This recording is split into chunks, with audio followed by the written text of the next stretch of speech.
Alright guys, time for another movie franchise, horror movie franchise ranking. And this time around, as you can see, we're going to be doing Texas Chainsaw Massacre. Now, as always, this is just my rankings from least favorite to favorite. You guys probably know who's probably the favorite, you might even know who's the least favorite, but as always, I'm always excited to hear what you guys have to say in the comments below. This is just my personal opinion. If you think a movie should be higher or lower on the list, that's totally fine. I've got no problem with that. I'm always excited to hear what you guys have to say in the comments below. So, yeah. So let's get started from the bottom. Let's climb our way up from Shit Sandwich to Golden Boy. And I'm going to be honest, the Texas Chainsaw franchise, for me, really has about 3 movies I really enjoy. A lot are bad. There's about 2 I think are alright and I would watch again. And the rest are just really fucking bad. Just so fucking bad. So let's get started with the very bottom. Texas Chainsaw Massacre, the 2022 requel. This movie sucked.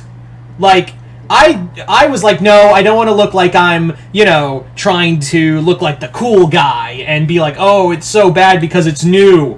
No, it's just bad.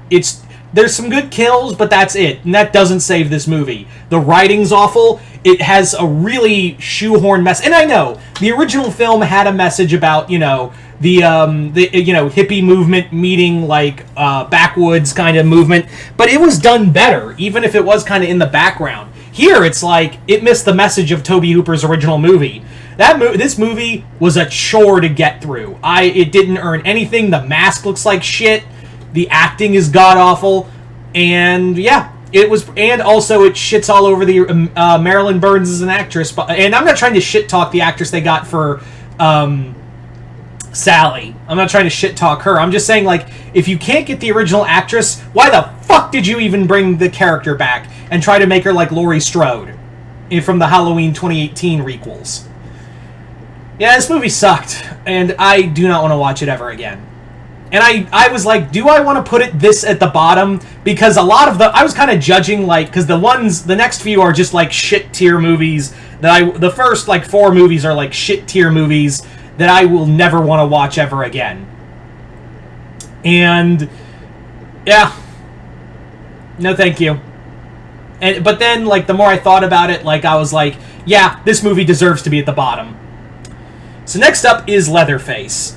Honestly, if the 2022 movie didn't exist, this would be the bottom tier movie. This is the prequel to the original 70s movie that Lionsgate did not too long ago.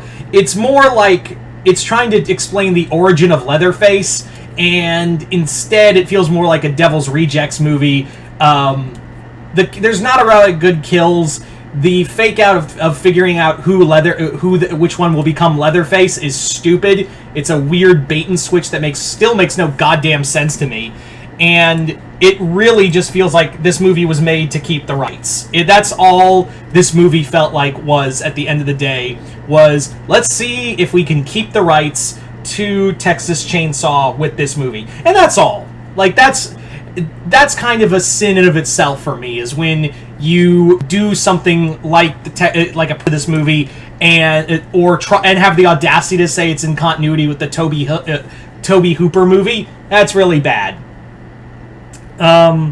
This movie, if it were the only thing it has, honestly, no, I take it back. Honestly, this and Texas Chainsaw 2022, these are interchangeable for me for how bad they suck. But yeah. So there you go, Leatherface. Next up, Texas Chainsaw 3D. The only thing that is worse than do your thing, cuz, is you try anything, you're canceled, bro. Yeah.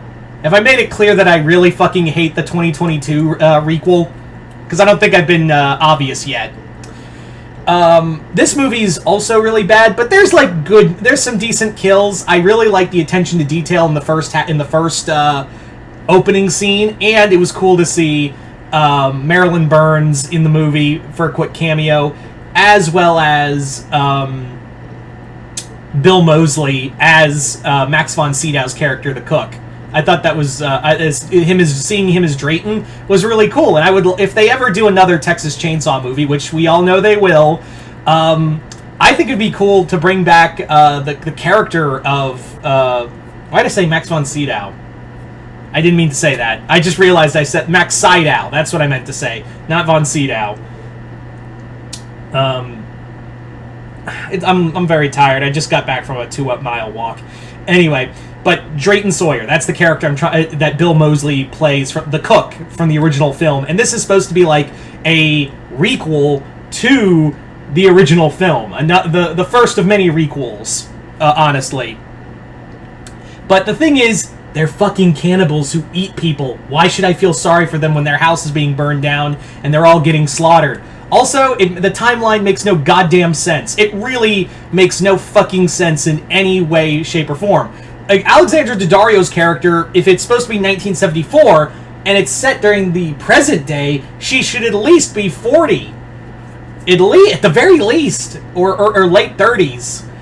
Honestly, this movie should have been set during the 80s. Like, that'd have been kind of cool. Or the early 90s, if you really wanted to make it interesting. Make it like an early 90s requel. That'd have been cool. But no, we can't have that. We gotta have bad CGI and one of the arguably worst pieces of dialogue I've ever heard in cinema vomited up in a horror movie. So, there you go. Texas Chainsaw 3D. Moving on now to Texas Chainsaw 4, or Texas Chainsaw Massacre 4, The Next Generation. This movie's also bad, but like fun bad. The problem is that Leatherface isn't a threat. Leatherface is not treated like with any kind of threatening form. All they do is scream and scream and scream. It's really bad. I will say that Matthew McConaughey's performance as one of the characters is what makes it kind of fun bad.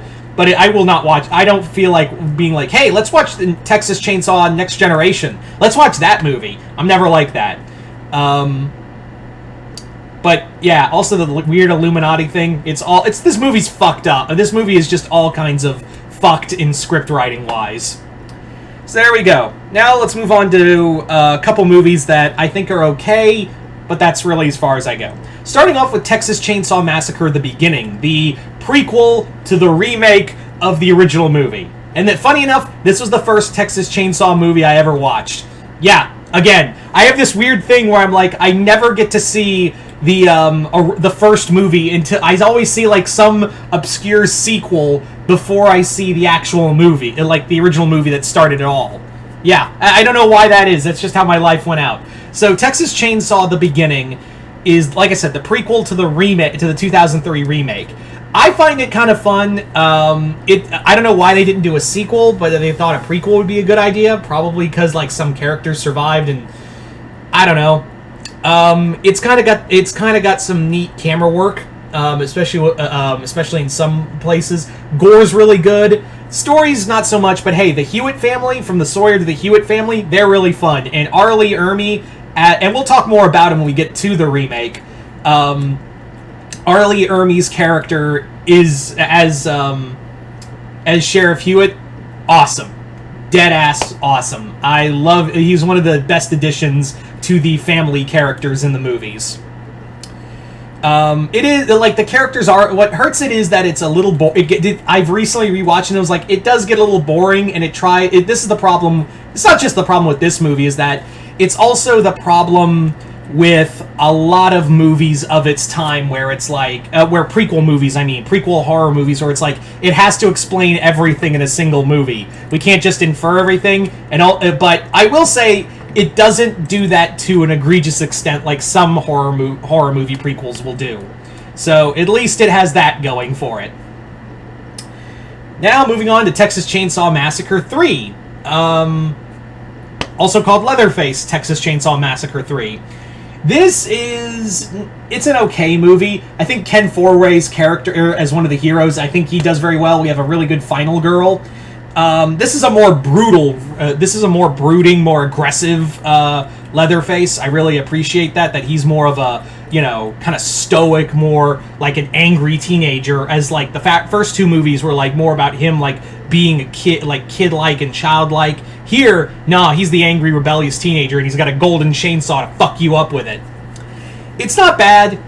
It's not great either, but still, I would like if I see it and I'm in the mood, I would watch this movie again. So let's move on to the top three. Starting off, now these next three movies, which you've probably figured out by now of where they are. These are the movies that I really enjoy of the franchise. These are the ones where I'm always like, yeah, let's watch that. Starting off with Texas Chainsaw Massacre, the remake. This movie was a Michael Bay produced remake. It's dark. It has a kind of level of brutality to it. Especially, I love the camera angle of the bullet hole and traveling through the girl's skull from where the bullet hole was. I really love that.